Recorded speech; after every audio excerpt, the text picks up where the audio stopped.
Georgetown பரடயாவில் செயல்படும் உணவங்காடி நிலையத்தை 14 நாட்களுக்கு மூட உத்தரவிடப்பட்டிருக்கிறது.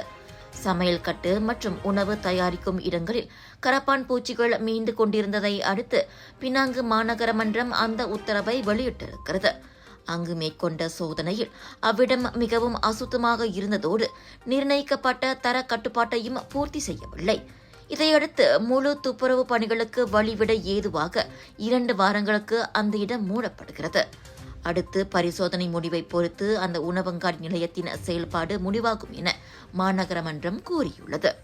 வாடிக்கையாளர்களுக்கு சுகாதாரமான முறையில் உணவு வழங்கப்படுவதை உறுதி செய்வதற்காக உணவகங்களின் தூய்மையை எப்போதும் வலியுறுத்தி வருவதாக அது மேலும் கூறியது. GM இந்தியன்ஸோடு விஜய் டிவி மீடியா பார்ட்னராக இணைந்து பிரம்மாண்டமாக வழங்கும் Johor international Indian expo and viral food festival 24 May தொடக்கம் 2 ஜூன் வரை தாசிக் சென்ட்ரல் ஸ்கூடாய் ஜோர் பார்வில் ஹோல்சேல் விலையில் சாரிகள், Punjabi suit, lehenga, wedding collections, kids wear அனைத்தும் உண்டு. ஃபுட் ஃபெஸ்டிவலில் 100க்கும் அதிகமான உணவுகள், பானிபூரி, குனாஃபா, cheese nachos, Indian, western, Arabic என கலக்கலான உணவுகள். சாப்பிட ஒரு நாள் போதாது, திரண்டு வாருங்கள்.